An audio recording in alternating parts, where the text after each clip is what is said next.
What is up, everyone? Welcome into our NFL DFS at DraftKings advice video, this time for week 2. I am your host, Justin Bales, joined by Ben Hostler and our special guest, Matty Ice. How are you guys doing today? Great. Fantastic. I'm happy to be back. I'm so excited. Matt is here. This is also the second time we're doing this intro due to some technical difficulties. So now I'm double excited that Matt's here, and I cannot wait to talk about Let's this go. week 2 slate, Bales. We are absolutely killing it. If you guys are new to our podcast, we're going to go over position by position, quarterback, running back, wide receiver, tight end, and then we will break down some stacks. I guess give you guys some bold calls. The position by position will be more or less our favorite plays, some pivots, and then guys that we're not looking to use. If you guys have already been watching, thanks for coming back. We enjoy you guys watching. As always, if you like our content, please give us a thumbs up, subscribe to the channel, turn on the notifications by clicking the little bell so you don't miss any of our content. We have plenty coming out basically daily. I guess aside from that, leave any comments letting us know how we're doing. Any questions you guys have, if you want us to outline any players or anything, just drop them below. We'll answer throughout the week. You can find all of our free content at dfskarma.com. I've already posted the game theory article that will be updated Friday as well. Joey has his wide receivers cornerback matchups article out. Sam and Rube will be posting their article tomorrow. Ben also will have his stuff for tomorrow, and then final thoughts later in the week. I guess now is basically the perfect time to just get down to plays. We will start at quarterback, and I'm going to skip over Ben, and let's start with you, Matt. Who are your favorite quarterback options here? Man, this is a cool week for quarterbacks. I think that probably the biggest decision in cash and probably as well as GPPs is going to be, do you play the Dak side or the Herbert side in the super exciting 55-point over-under game in the late slate or later part of the slate there at the 425 slot. So I'm not saying there's definitive data that would push me one way or the other, but I think that when you look at kind of the totality of the information, I think probably more people will go to Herbert, the home quarterback, a little bit higher team total, almost 30-point team total, which is massive. You got Dak going on the road, albeit on 10 days rest. On 10 days rest with a little bit healthier O-line. We got Zach Martin coming back from COVID. Obviously, La'el Collins is still out, so that hurts. But another good development last week was that Tyron Smith is looking like his old self. So grading out really well week 1. Obviously, he can be an all-world right tackle when he's right. So, very interesting on both sides, of course. You look at the weapons; they're all really, really good. I think we're going to see something different out of Austin Ekeler this week. I think you look last week on the road across the country against the nastiest front seven in the NFL, and he was nursing a hammy all week. He was actually kind of limited all week, and it was actually kind of questionable going into the game. That there was at least some questions going into Sunday morning. He played. He ran, was it 30 routes? But he wasn't targeted. Excuse me, he ran 26 routes, but he wasn't targeted. That's not gonna, that's not gonna stay the same. Obviously, this is a guy who can lead the league in receptions if it weren't for CMC. So I think that when you look at the new offense you have, and of course Ekeler, another week healthier, unbelievable receiving back, certainly better than anything that Dallas can put up there. As much as Ben loves Pollard, I think Eckler's obviously elite, and I like the new look. I mean, first of all, I love Keenan Allen. I'm not even going to get into it. I probably will later, but he's got big Mike Williams, guys. We'll talk about that in the receiver section. So I like Herbert's weapons a little bit better. Yeah, I know Gallup went down. Of course, Amari's elite along with CeeDee Lamb. We'll talk about them too. But I'm liking Herbert right now in my cash build and my small field GPPs. It's looking like Herbert. I was 90+% all in basically on Kyler last week. I have some pace concerns about that this week with Minnesota maybe wanting to take the air out of the ball a little bit. But I'm kind of zeroing in on Herbert and then probably almost having like a hedge GPP lineup with Dak. Sprinkling some Jalen, maybe some Josh Allen. But what are you looking at mostly this week, Ben? I know in the cash process you mentioned that you're pretty high on Jalen Hurts again this week. Yeah, so first of all, before I get into this, like the video, okay? You guys Mm-hmm. brought the noise on the cash process last week. It's doing well again this week. So we need some love on this show. We have a little bit more fun on this show. It's not strictly like, hey, we're just breaking down the cash plays. We're having a little bit more fun here, so like the video. But yeah, if we're talking quarterbacks, Real quick, imagine not liking the video. Imagine holding your freaking phone in your hand. It takes and you no don't go. time. Guys, Look at this. I'm sitting here with my, I don't know how to say this water, Essentia. This is the best water on the planet. It's elite water. So if you like this water, like the video. This is for the poors. Yeah, and this is for the poors. Ice Mountain. I'm for the common people. Simple. It's all good. Simple. But yeah, so Bills, I know we haven't went through fades or anything, but my fade for this week at quarterback is anyone below Jalen Hurts. I don't like any cheap guys this week. I like all the expensive guys. And I think we're going to be on the same page because there's some really good games, right? Matt did a great job breaking down the Cowboys-Chargers game. I think that's the best game on the slate. I really like Kyler, and I really like Russ. Those are obvious plays, but those are the guys that I want to play. I get what you're saying pace-wise, because the Vikings are not a team that are going to push the pace ever. But I do think, I don't know, I think, if Arizona gets up, they're going to have to throw a little bit, right? So I think, it's going to be a little bit game script dependent, but I'm still, I said this on the video yesterday, and I'm looking at it right now. Kyler, in our projections, has the highest projection and the highest ceiling, and it's just tough for me not to want to play someone like that when he's only 8,200. He should be closer to 10K. I feel like they've just recently priced these quarterbacks down. It's easy to get them. So Kyler's still my number one this week. But I love that Chargers game. I love the Seattle game. I love what I saw from the Seahawks offense under their new OC. I think obviously it's a great matchup, right? We saw what Kyler did against them last week. And I love we love stacking Seattle because the targets are so concentrated, right? You know where the ball's going. It's going to DK. It's going to Lockett. So it's really easy to go there in tournaments. And then I love what you said about Josh Allen. We're at the point, week 2, we don't have any data to go off, right? Anyone that's really citing data, I mean, other than snap counts and targets, really, anything defensively you can't cite after one game. So what this becomes is just leverage week, right? Everyone's overreacting to week 1. And people aren't going to want to play Josh Allen, even though it was a tough matchup. And Miami has this reputation as a good defense. They are a good defense. But it's Josh Allen. He easily can have a good game, and no one is going to play him. So I love that you brought him up. And I just love all the expensive quarterbacks this week. I'm not going to be looking at any of these cheap guys. Yeah, I mean, you guys killed it. This is kind of funny because, we come on here, and I know as host, generally, I'm just going to say the last portion of each position as I let you guys go.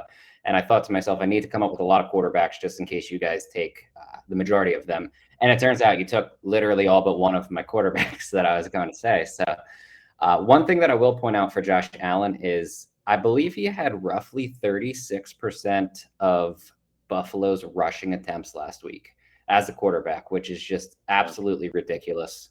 Everything goes through him. As you guys know, I'm a huge Devin Singletary guy. I absolutely loved when Zach Moss got inactive. I just threw Singletary in the lineups.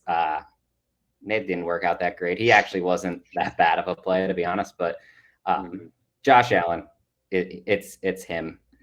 As for not playing any, Miami too. Yeah, he owns Miami, and he owns them on the ground too. It's it's the greatest spot for him, and no one's gonna play him. Yeah. It's amazing. Well, that was one of the things where Miami last year, their defense was really good, yeah, but they did struggle against quarterbacks that could run a little bit. I remember, I think week 1 we played Cam when he just absolutely went off with I think he scored 2 touchdowns, or he got stopped at the 1. But I agree, running quarterbacks, Allen makes a lot of sense. The only part that I will disagree with here is that, Ben, you said you don't want anyone under 6,500 because that's where Jalen Hurts is at. I disagree and think the same way that people will undervalue Josh Allen this week, they're going to do the same with Ryan Tannehill, who's 6,300. I mean, Seattle's not a defense that I'm overly scared of. Obviously, we had really high expectations for Tannehill coming into the game just because of the fact that they added Julio Jones. Now he has Julio and A.J. Brown. Nothing has changed outside of the fact that he just looked awful against Arizona's defense. I mean, there isn't anything else. He just wasn't really targeting Brown or Jones that much. So we're still kind of in the exact same situation as we were basically preseason when everyone loved Tannehill. His price is at only 6,300, which is relatively cheap compared to the majority of players here. Mhm. And, just no one's going to use him. So do you guys feel that Tannehill's like at least in play for tournaments? I'm not thinking cash in that. Yeah, That's and now he doesn't. Yeah, and he doesn't have to deal with Chandler Parsons. I mean Chandler Jones. Shout out to Shout out to AC. AC. Shout out to me for the joke. Yeah, we'll talk in wide receiver section. I think AJ Brown is going to light the world on fire this week. I'll talk about why. So it'll be hard not to put a Tannehill, Joe, and Brown lineup in there. I was going to just talk about Julio Jones, but I'll talk about it. I love AJ Brown this week. So yeah, I'll have some Tannehill and Brown with some bringbacks and DK. I mean, how exciting is it to get both Old Miss studs, DK and AJ Brown, in the same lineup and play around with Russ and Tannehill? So yeah, I think that's a great point. And you know what? That was on a greater, more macro outlook on that. Week 2 is the biggest overreactionary week of the entire year because to Ben's point, data, I mean, there's some decent data, yes, but in general, you're just overreacting to a single game, right? And Tannehill's incredibly efficient, very good. He's got unbelievable weapons, the best weapons he's ever had. And everyone's going to overreact and say, oh, he's bad this year. Oh, he was bad last week. So, probably see some means reversion and a way better performance the next week, especially against a generally soft Seattle defense. So I love that. I love just going opposite of whatever happened last week and printing in week 2. One more note before we move to running backs. I thought this was pretty cool. I saw this from a beat writer in Dallas. Dak, so the Cowboys called 28 rushing plays against Tampa Bay, and Dak at the line audibled out 12 times and changed to a pass. So this year, and Kellen Moore is all about that as a former quarterback and just loving, let Dak do what he wants. Yeah, he's going to keep doing that, and he's going to keep slinging it. So I think Dak, there's a lot of upside again this year. Again, I love Herbert, but I do like that. Yeah, I saw that too. That he constantly they said that they called plenty of RPOs. He opted for the pass on a lot of them. Which makes sense. I actually have a bet in that I made prior to the season for Dak to lead the NFL in passing yards and that someone breaks the passing yards record. I feel like Dak is the guy for both of those. And it kind of started week 1. It makes a lot of sense. I guess instead of just outlining any guys that we would fade, I think we all agree anyone under Tannehill we're probably not using. The specific guy that I was thinking was Matt Ryan until that Falcons offense figures itself out a little bit. I don't want to touch that, but anyone under Ryan Tannehill, it looks like the three of us aren't really touching. And we can move on to running back where there's, again, a lot of options. We have, the high-priced guys. There's some guys whose price tags haven't really corrected at this point. Other ones that jumped up a bit too much and everything. So, Ben, why don't you get us started with some of your favorite running backs this week? Yeah, so I think that the chalk is going to be pretty good at running back, right? McCaffrey, obvious play. Tough for me not to play him. I know Anthony didn't sound like he really wanted to play him on yesterday's video for his personal lineup, but tough for me not to want to play him. Najee Harris, he's going to be the talk all week. He's going to be massively on DraftKings at that price. Good, it's just a misprice, right? It's just tough not to play him, So I think the chalkier plays are actually really good. You have other good spend ups, Kamara, Dalvin Cook, those are obvious ones. One guy I really like, I talked about him on last week's video, Miles Sanders. He's 6,900 on DraftKings. I really liked his role. They actually gave him the ball. They were throwing to him, which I'm encouraged by. He looked really good to me. I know that's a tough matchup on paper against San Fran, but DeAndre Swift got loose against that defense last week. Jamal Williams got loose. Yeah. And I know Swift, that was such a weird game because they were down so much and then they came back, but I don't weigh that as heavily in tournaments.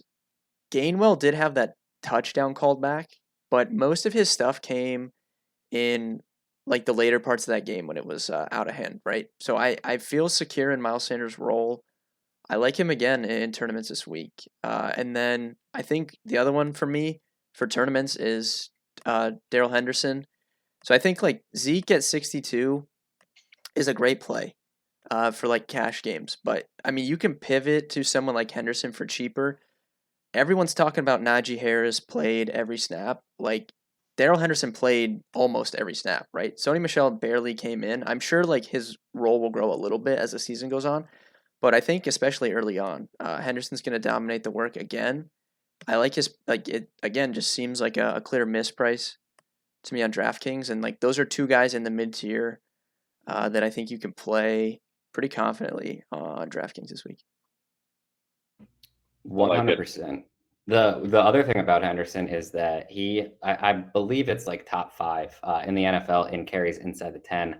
Sony Michel only played 3 snaps all of last week, and the only other running back to play was Funk, who solely played special teams. He didn't play on offense at all. So I think that's a really smart call.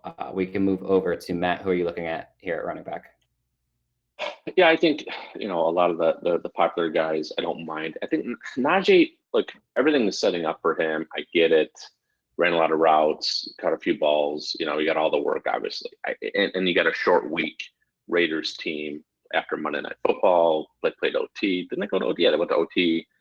Traveling across the country, all that. Yeah, I get it. It feels a little trappy. I don't want to be all in. I mean, that's just my gut. Like, there's nothing else. It's just my gut. It's like, for the price, I'll play it. I like Chris Carson better as a almost 30-point huge home favorite against a pretty vulnerable front seven in Tennessee.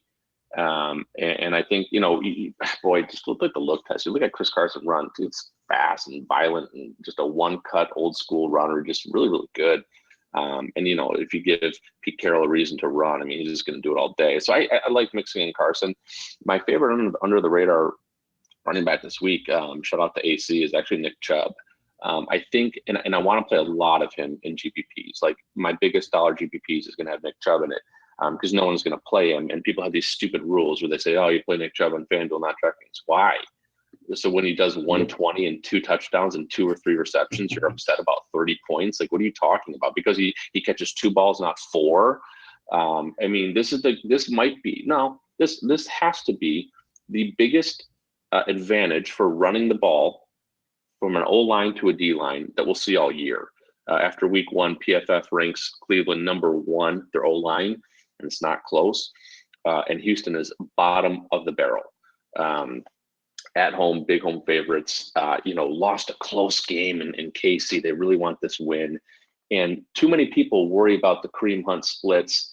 Like, look, they're not going to just exclusively play Kareem Hunt until they're at least got like 30 points on the board. And if that's the case, 4 touchdowns likely. I don't know, Chubb has 1 or 2 of them. We didn't see any long runs last week, but he's a big, explosive, Derrick Henry-like explosive play running back. And I want to exploit the hell out of this stupid notion that you shouldn't play him on DraftKings because there's no other reason why he's not, going to garner ownership. Is just the whole, PPR site thing. So I'm from a GPP perspective, I'm going to be nearly all in on Chubb this week. That is actually probably my favorite call that we're going to make on this entire podcast. Nick Chubb was the number 1 tournament option that I was going to outline. Love it. You said it perfectly. Like, people just won't play him because of the PPR. And when you look at it, he had 2 catches last week. Like, who cares if he's not going to have 4 or 5 compared to some of the other running backs? Like, you're not getting Christian McCaffrey in every single running back that you played, especially if they're getting the amount of carries that someone like Chubb, especially in the red zone's getting. He's top in the NFL. Austin Eckler leads the league in red zone carries week 1. I think Nick Chubb came in second. Yep. It's the perfect matchup. And when you look at it, what's the type of game that Nick Chubb plays in? When Cleveland's ahead or it's extremely close and they can run the ball and use him. There you have it. He played less than 60% of the snaps last week, still scored over 20 fantasy points. Imagine when they finally unleash him. And as you said, he didn't really get the big breakaway run that we know that he's fully capable of. I think his long was, 18 yards or something like that, right? Yeah, it was under 20. He had 2 touchdowns. No one cares about him this week. Everyone wants to be reactionary, but they're not going to be reactionary in a positive way for Chubb, and they should. They need this win, man. You have to go 1-1 now against one of the worst teams in the league. Yep. They're going to put the ball in his belly like all day, man. So I mean, yeah, we'll see. But I think that Chubb is probably my favorite overall. Maybe AJ Brown's going to be close, but Chubb's way up there. Ben, can I hear some love on that Cleveland Yeah. boy, Ben? I mean, do you agree? Okay, so before I talk about that, do you agree that like the one position in NFL you're fine playing the chalk in even in tournaments is running back, right? You're with me on that? For the most part, I I think guess. so. Yeah. Okay. Yeah. Yeah. I guess I don't follow like the one position thing, but yeah, I guess. But I mean, what's the thought behind that? normally, like receiver, like last week, Marcus Callaway, Oh, okay, Elijah yeah. Moore, like I you're not gotcha. playing I those agree. guys in tournaments, right? Yeah, But I the running agree. backs, Yep. I'm fine playing. But yeah, Chubb, my favorite tournament play as well. I'm gonna be at the game, so you guys get the little Let's go, Let's go. Ben narrative. Gonna dude. be at the We're game. all in agreement. Yeesh, this is a Chubb week. Whoa. Yeah, I love that call. And then I'll just be able to my phone.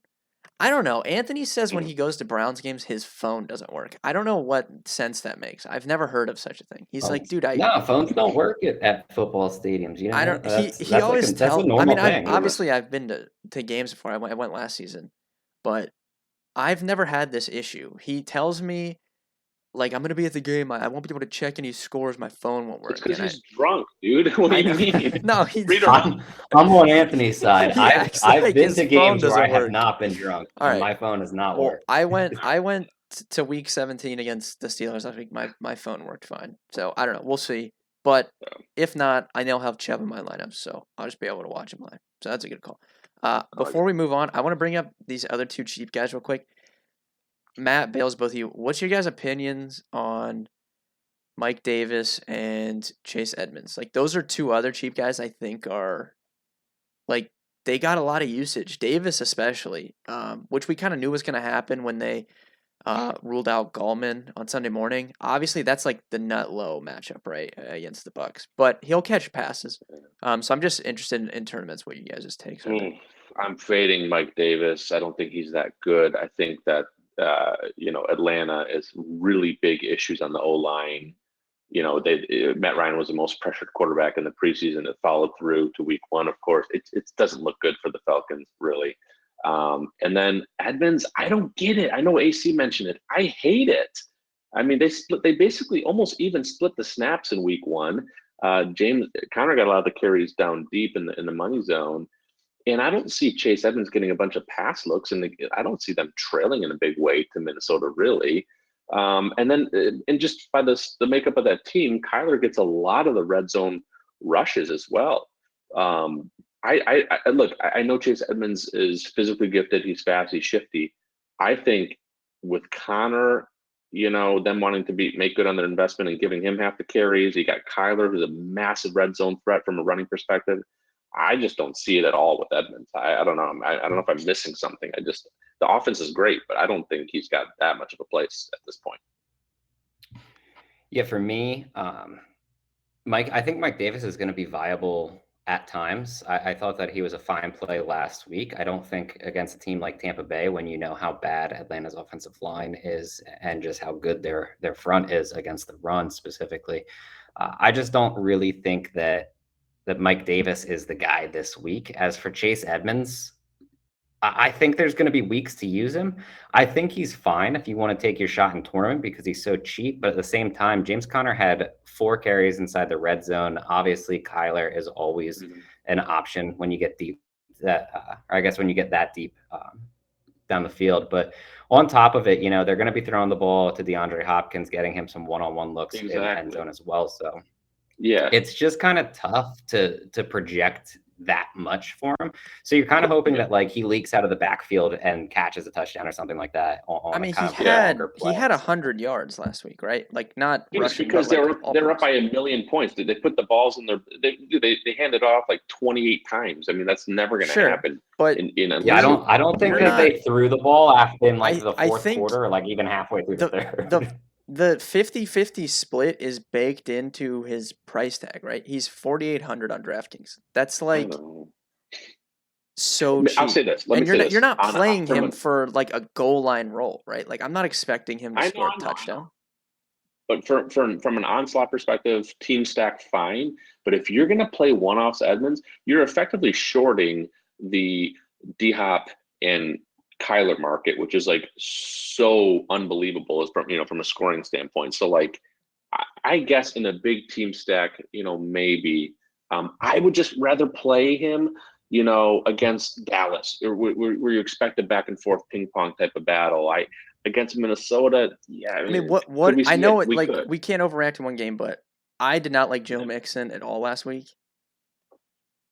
Mhm.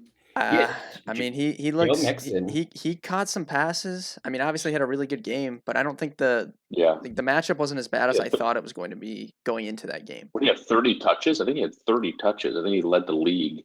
Yeah, he he was That had was 33 insane. touches. That was like the number one 33. number one thing I was most wrong on last week was not playing any Joe Mixon, I think.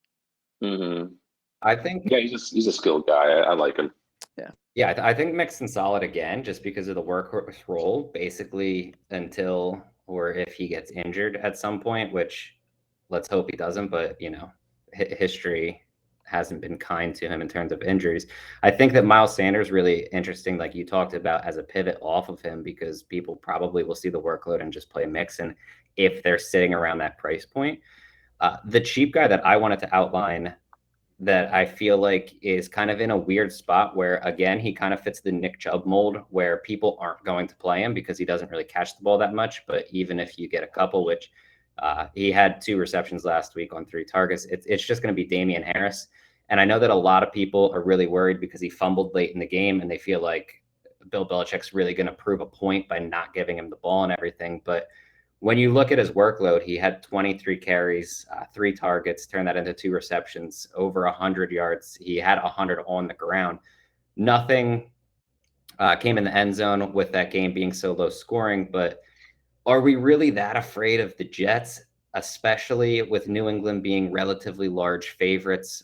We just saw Christian McCaffrey really dominate them. I know that Damian Harris isn't Christian McCaffrey by any stretch of the imagination. They're not even similar players or anything, but like I don't know. I feel like this could be a big day on the ground. My only obvious concern in the situation, more or less, is just the fact that I do think that Bill Belichick could come out, make a statement by just not giving him the ball whatsoever.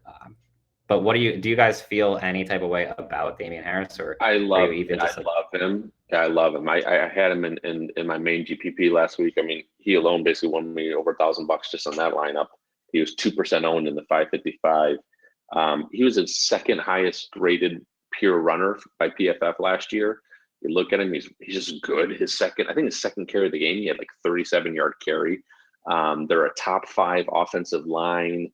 The Jets are figuring out it with a rookie quarterback. You got Belichick, in division against a rookie quarterback. I think that you got to be looking this way. And look, they got rid of Sony Michel late in the preseason. They're committing to Damian Harris. They spend draft capital on him. They're paying him. Yeah, he's really good. Didn't Stevenson fumble too? Why? Like people are Yeah, like, Ramondre. yeah, Yep. Stevenson fumbled. He Bill's fumbled. not giving the ball to James. Bill's not running He's a James rookie. White. Okay, I think it's not the happening. big question that people are going to have is because if I remember correctly, Damian Harris fumbled at the end of the game, like basically to lose. He got carries after that, though, Bales. Yeah. He got carries after that. Sony Michel used to fumble all the time. I'm significantly less worried about that situation. Sony Michel used to fumble all the time, dude. Yeah, and they traded him, my friend. And you're right. Yeah, but Bales. that took like years. It's the same concept as Chubb. It's a great play. He's very good. They have a beautiful line. They're facing a MAC team. The game script's there, team totals there. They got a rookie quarterback for themselves. I think they're going to put in Damian Harris' belly a bunch of times again. Love it. Yeah, love it. I might actually prefer him to Henderson, dude. Oh, that's interesting. I'm gonna have to think about that. I'm not opposed to it. I'm gonna have to think about that. That's a tough one. That actually is. Yeah, that's interesting. I'm gonna have to think about that. We're all on the same page this week. I'm liking where we're heading. This is gonna be a great. This is gonna be a great week. Receivers. Ooh, receivers. I'm so pumped up for. I'm going to let Matt start this one out so he can talk about A.J. Brown without being interrupted by either me or Ben. But go ahead and break down a few different receivers on top of, the top Yeah, option. yeah. I mean, just the ones that, I have a lifelong love for Keenan Allen. So like, I'll be playing him, obviously, right? Obviously, I'll be playing him. He's got a really good matchup in the slot too. Jordan Lewis, by the way, is by far the worst, the smallest, and the slowest DB that the Cowboys have, and Jordan Lewis is exclusively in the slot, and obviously Keenan Allen's running nearly 70% of his routes in the slot. Love it. Let's stay in that game just for a minute before I get off of it. Big Mike Williams, love it. They talked all off season about how they need to give him a bigger route tree, not just a 10-yard in end zone fade, not just a go route, but a bigger route tree. He had that. He had a touchdown, 80 plus yards, and he dropped another touchdown that he totally should have had. He's got amazing body control. I mean, he's just hashtag good this year. And me and Ben used to laugh about him not being good at football. It wasn't his fault. It was really the system he was in, just relegating him to just a deep threat or a big body in the end zone. So love Mike Williams as well in the same game. Now, no one's really going to be playing AJ. I should say no one. AJ Brown will be played. He's a big name in a good game and a pretty good total. But he's not going to be nearly as owned as the Cowboys guys, Keenan Allen. Even I'm seeing Cooper Kupp early numbers are high. But so if you look at the makeup of Seattle's defense, the only cornerback on Seattle with any sort of size or even like skill or ability is Trey Flowers, and he only plays on the right side of the field. Well, basically Julio only plays on that side of the field as well, and they're keeping AJ Brown just as they did last year, purely to the other side, the left side, and in the slot. So only 16% of AJ Brown's routes are going to be near Trey Flowers. Again, Trey Flowers doesn't move.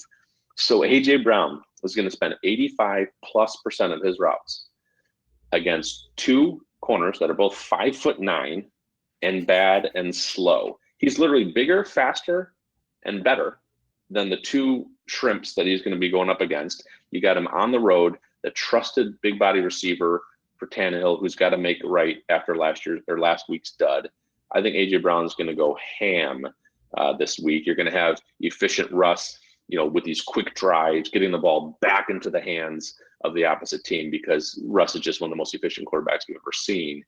And I just think you're going to see AJ Brown just running past that secondary. So the only other one I'm going to mention, well, I'll mention one or two more, then I'll flip it to Ben. These are just like my hottest takes of the week are all on the receiver side.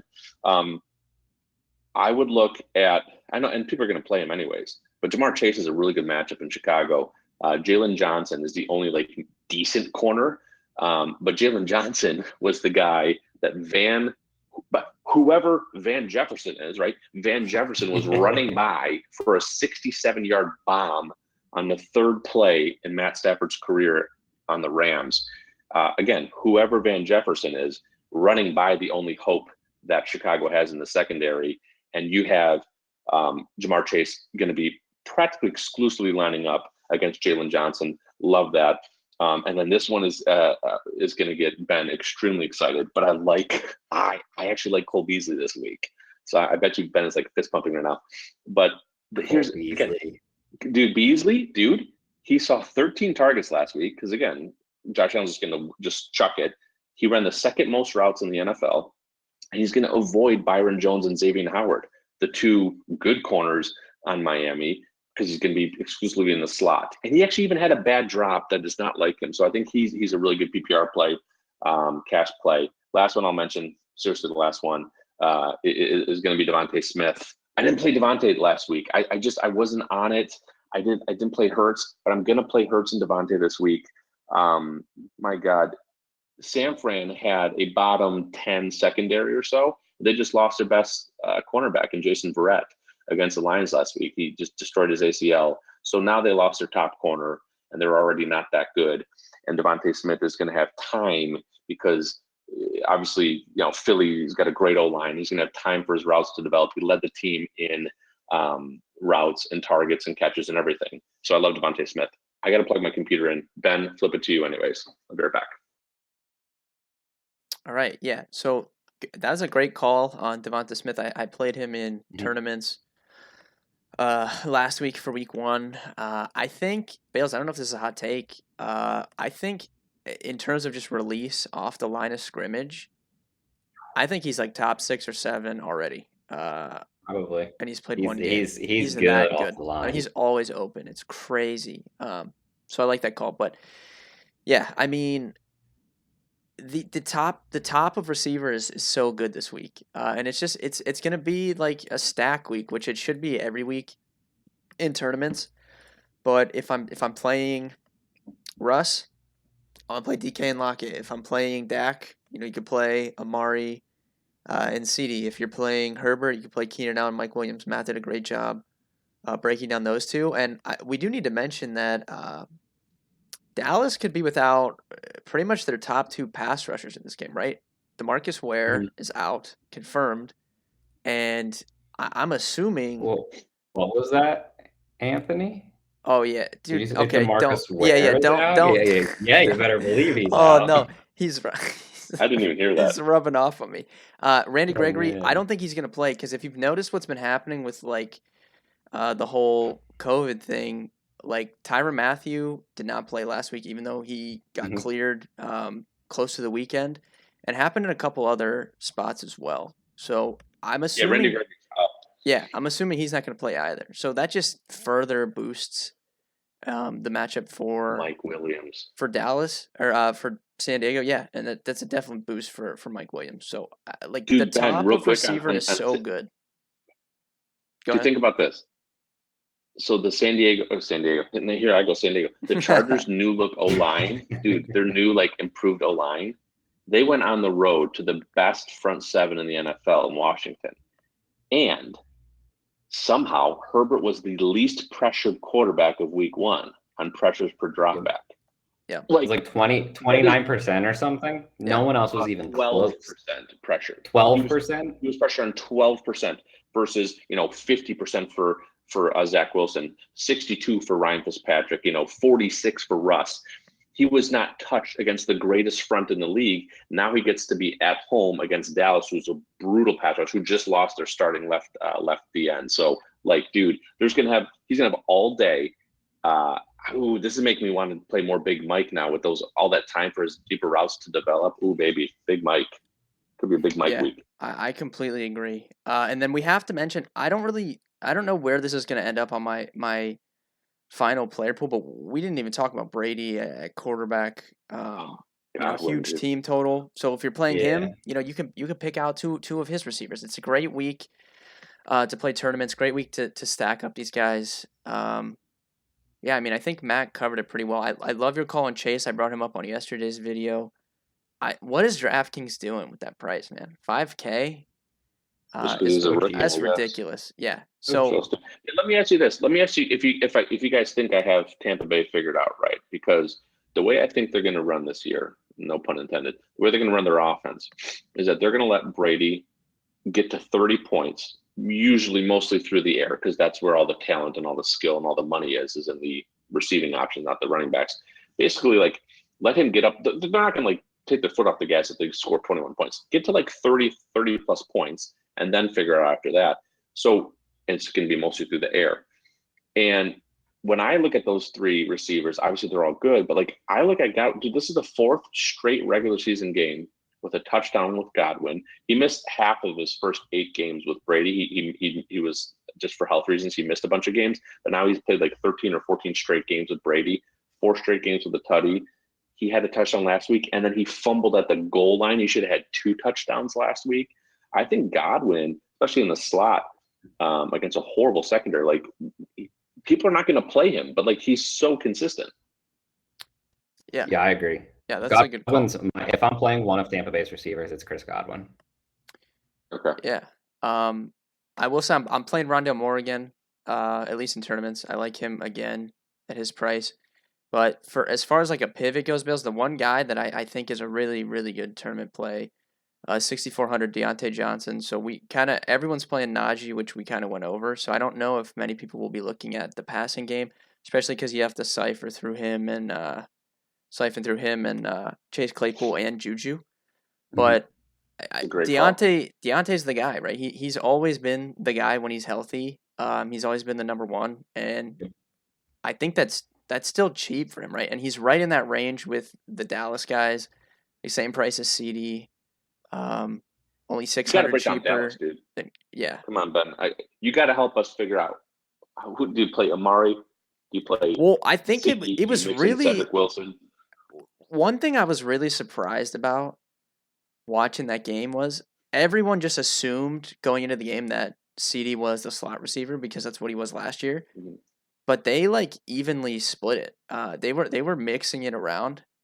They were moving Amari in there, and I just thought that was really interesting. And I'm assuming that's going to continue throughout the season. But I think Cooper, the move. I don't know, Bales, if you agree, but the move if you're playing Dallas, I just you just play both. Like you just yeah, play both. I think you should too. For me, it's tough to get away from CeeDee Lamb, but the thing is, everyone kind of in DFS is like, "Oh, that's the shiny new toy. I love him. That's what I'm going to play." It kind of happened with the whole Justin Jefferson, Adam Thielen thing.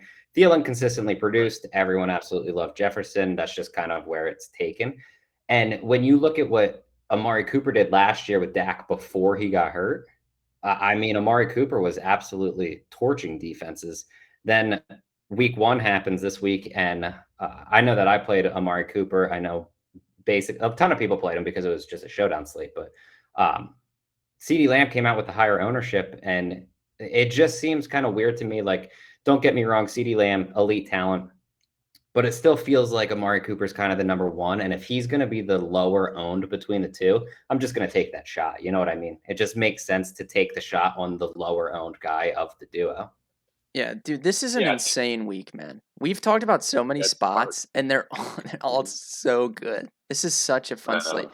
And before Let me, Bales, you can finish up here. I just need to mention this for Matt to go with our Josh Allen. They played Miami week 2 last year. Steph Diggs, 8 for 153 and a touchdown. Oh baby, I like it. And that's the type of receiver that Xavier Howard and Byron Jones can't really cover. Yeah, I mean, You no know? one is covering Stephon No one's Diggs. covered, but like it's those just are not big happening. bodied corners with like slow hips, and Yeah. there's like threat stoppers. Like, dude, Steph will just twist them up. Yeah. I like that. I will go with there's two guys that I'm just going to quick add to this pool of the ridiculous number of players that we've already stated. One, it feels just like he's way too underpriced. Allen Robinson at 6,200 against Cincinnati. 11 targets last week. I absolutely hate that Andy Dalton's throwing him the ball because he's not getting any deep targets or anything. Andy Dalton But revenge game. I just want to throw it out there. Ooh, Someone yeah, in we have someone the in Dalton YouTube, revenge. someone in the YouTube comments will mention the Andy Dalton revenge game, so I have to throw it in there. The other plus thing is that I don't know about you guys, but it feels like Fields is close. There's only so long that they can push off Fields getting in there and playing, and when he does, it's going to be an immediate upgrade for someone like Allen Robinson. So that's always got to be in the back of your head, I think. Not that we should really project a game for that, but at 6,200, 10 plus targets, I feel like hopefully they'll at least open it up a little bit more because they're going to be playing in what should be a closer game. So just for like the cheaper price tag, I feel like the talent kind of outweighs the situation. And then the second guy that I wanted to mention is Deebo Samuel. I don't know what happened with Brandon Ayuk. It feels like Shanahan just hates him, doesn't even want to get him on the field. But Deebo came out. He had, I believe, well over 100 air yards. He looked absolutely outstanding. I thought even when they drafted Ayuk that Deebo still had a very good trajectory for his career. Obviously, he got hurt and everything, but 12 targets, he turned it into almost 200 yards and a touchdown. I mean, it just still feels like he's in a really good spot this week, and it's not like he's overly expensive or anything. So I feel like that's another guy that's kind of seeing all the air yards and you can take your shot on. Are either one of you two interested in either Deebo or Allen Robinson this week, or are you kind of just avoiding them because we have 8 million other options that you can use? I like Deebo. Deebo was one that I wrote down. I do like that, and it was almost odd that he had that much air yards because he's normally that's not behind the line of his scrimmage. thing, right? Yeah, Yeah. right. But Detroit just has nothing. We have no juice. So they're just like, fuck, just throw it as high and far as you can, and probably you'll catch it. And Can we talk about, Matt, the fact that I used San Fran in all my survivor pools and was losing my mind at like 3:30 on Sunday? Like, is this really happening? I know. But no, I love Debo, man, especially because, going on the road against Philly with the talented front seven. The Philly has always done a good job defending the tight end. So you got Kittle maybe having a challenge, maybe. But I think, Philly has a horrible secondary. There's going to be some pressure. I do like those quick passes to Debo to carve up that secondary. I like Debo a lot. I hadn't thought about Allen Robinson much. That's a fellow Detroit boy, but obviously he gets all the target share in the world, and I'm gonna have to look at that a little bit more, see how he and Dalton looked last week. That's an interesting one. Yeah, I don't think anyone's playing Allen Robinson, which is just crazy. We can head over to our final position, tight end. I don't know about you guys, but it feels kind of I guess I don't want to say obvious, because there's very clear options that you can pivot to where you can kind of get off the chalk. And as the week rolls on, it feels like some guys might kind of jump up a little bit. The specific thing that I'm kind of looking at is it feels like at the moment, Noah Fant is going to be the chalky option with no Jerry Jeudy. But at the same time, $100 cheaper, Tyler Higbee. Just feels kind of like by Sunday, his ownership's going to kind of rise a little bit to kind of take a little bit away from Font, even though I don't necessarily think that Font goes under owned or anything. But Ben, let's start with you. Where are you looking at for tight end? Yeah, so Higbee, Fant, those guys are chalk. Good plays, honestly, at their price tags. No issues with that whatsoever. I have a take at tight end. I feel like you guys are going to hate this, man.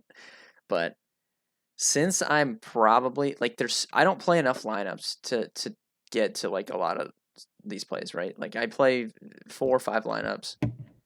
I'm gonna be so in on the Seahawks, the Dallas Chargers game, Kyler.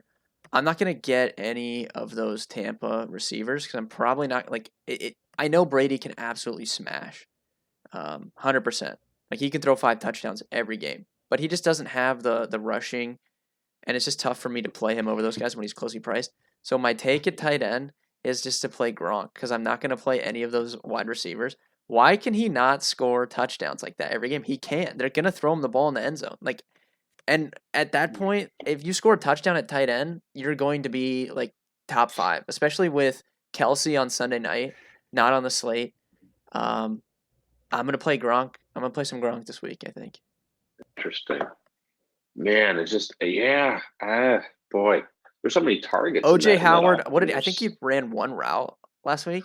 Yeah, no, I'm not worried about OJ Howard. I'm just talking about the receivers, Oh yeah, most definitely. But he's gonna get the ball in the end zone, like in the red zone. Yeah. He's gonna get the ball in the red zone.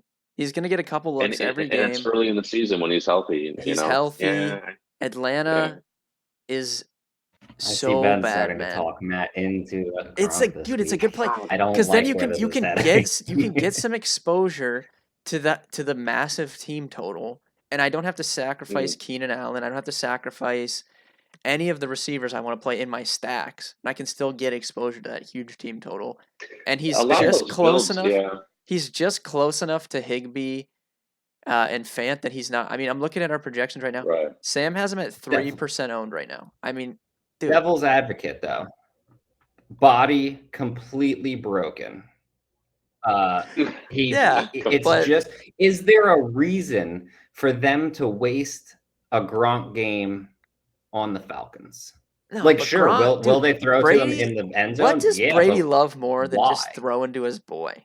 I mean, you can just see just the pure enjoyment that this guy gets out of it, of getting Gronk in the end zone. I get it. I just don't. If he's actually 3% owned, this is a good tournament play, and I'm gonna stand by that. I don't care how old he is. Yeah, tournament's okay. I'm sorry. I'm not playing him in cash. No, I'm playing no fan. We're talking tournaments. Yeah, I'm playing no fan cash. You know what? I thought I had a weird take. Now I'm kind of like, man, Gronk. It's Gronk week. Yeah. It is Gronk. I have my own tight end take. Dude, go ahead. Hit us with mine. I don't even want to share mine. God, that's a better take. Shit. I mean, mine's way cheaper, but yeah. Is it Conklin? I hope it's Conklin. No, it's Cole Kmet. Okay. But I'm so uninspired now. Like you got me going because you're right. I mean, you're talking about a 30-team total, and I expect the points to come through the air. And he played Gronk like 87% of the snaps, which I don't know why they're playing him that much. Like, what are you doing? It's a 17-game makes no sense. season. Yeah, what are you rolling him out there for 88% of snaps in week 1? Like, what are you doing? But at home against an division opponent, yeah, boy, man, oh man. If I got the salary, yeah, I like it. I like it. Because I'm trying to think about why. I mean, it would be all this convoluted bullshit. They got to explain why Cole Kmet might actually be good, because this position's so brutal. So I think probably I might pay the chalk in allowed lineups with Noah Fant, because he's an absolute physical freak, and with Judy going down, that's the type of target that Bridgewater wants to hit him with. But I don't know. I should be looking at Gronk. Kills me, but I think you're right. Let's go. Gronk week. I'll say 2 guys. One, very obvious, tough matchup, but if you can spend it, Darren Waller. It just had 19 targets on Monday. 200 air yards. It's ridiculous. And then literally just says, here's Darren Waller's routes. Waller. There's no one else is even on the routes on their play. It's Chucky's got this big thing, and Chucky's just like, throw it to Waller. Gruden then went to the media and was talking about how Waller's the best kid that he's ever coached in his life. So he's going to keep doing it. So what a story, man. This guy came out of nowhere. I don't remember how this, someone saw him on the Raiders saw him on someone else's practice squad or something. It's just insane, man. He was dominant at Georgia Tech. He was a receiver, and then he couldn't make it in the NFL as a receiver. So I think he was on the Ravens, and he moved to tight end, and the Raiders were just like, let me get him. The problem is he'd be the third highest priced receiver on this slate, at that salary. And but I get it. He was second to only Tyreek Hill in air yards. He had 10 million targets. I get it. Pittsburgh is famous for just putting a slow outside linebacker on the tight ends and not even caring and to put over a safety or a corner on him. I get it. But I think my God, if you're Pittsburgh and you're a wonderful defense like you are, you look at this matchup. All they have is Waller. You think maybe you should Hunter probably Renfrow scheme for beat it. you, Yeah, this time you have to scheme for him. I mean, Jesus, and that's all they're, that's all they got. I don't know. Let me give you guys a significantly cheaper option though, and see if I can convince you on that. Marking all the way down to 2,700. I think we all know I'm going with James O'Shaughnessy. Oh my God. We did this last year, dude. We did this. We did do this last year. Listen, he's getting the targets. Jacksonville's going to have to throw. They're not going to be in this game if we're projecting it real. 8 targets week 1. I think he's significantly better on a place like DraftKings where you get PPR, but he's going to be a safety blanket for Trevor Lawrence. Do I think that he's a good player? No, not really. But does it really matter if he's 2,700 at a position that we've already said we don't really like that much and doesn't need to do a lot? Let's just say he falls in the end zone on top of it. Now, all of a sudden, he's one of the top plays and you've paid less than 3,000 for him. You know what I mean? It doesn't feel that bad. Did you consider that it's James O'Shaughnessy though? I have taken that into deep consideration. I played him in 2020. In 2021, I feel like I got to go back to him. That's James O'Shaughnessy.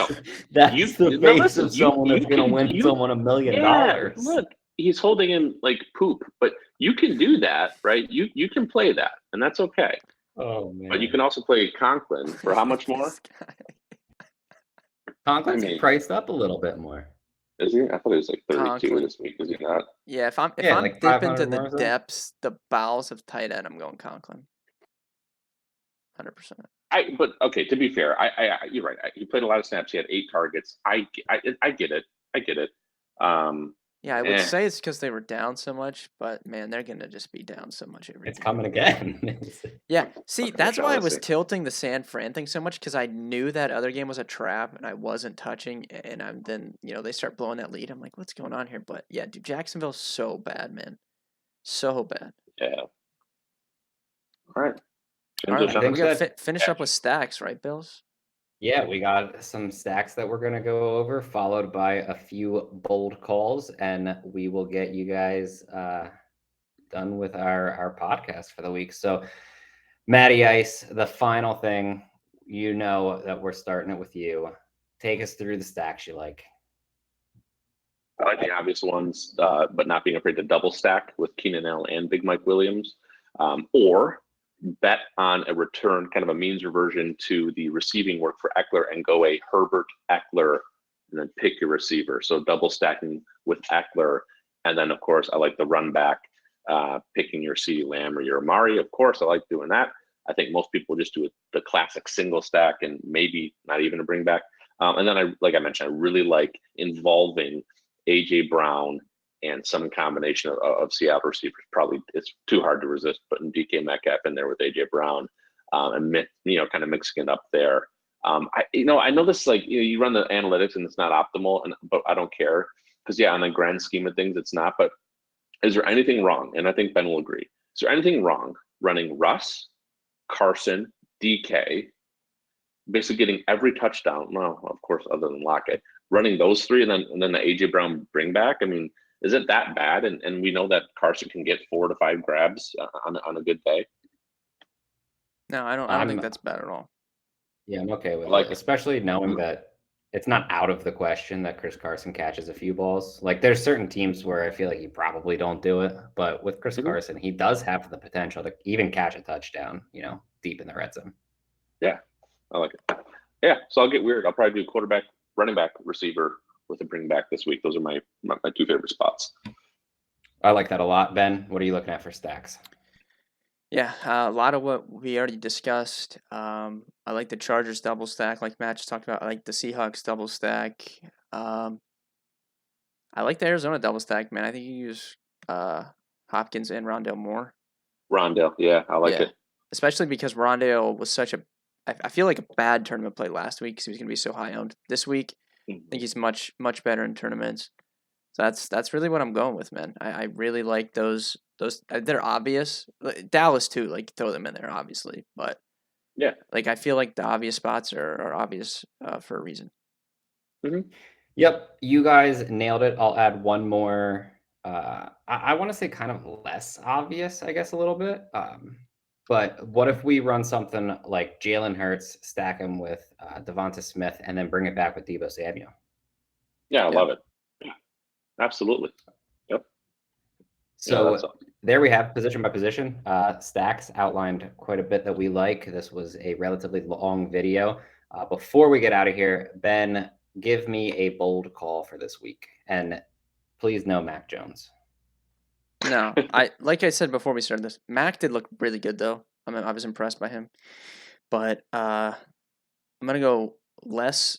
I don't know if this is less troll than my Mac Jones bold call, but Gronk's gonna outdo himself, dude. 3 touchdowns on Sunday. 3 touchdowns. That's totally in his range of outcomes too. Yeah, for like I can't wait. yards. Everyone's gonna lose their mind on Twitter, and I'm just gonna be laughing because I have Gronk in my lineup. It's gonna be great. Oh man, Mm-hmm. Matt, bold call.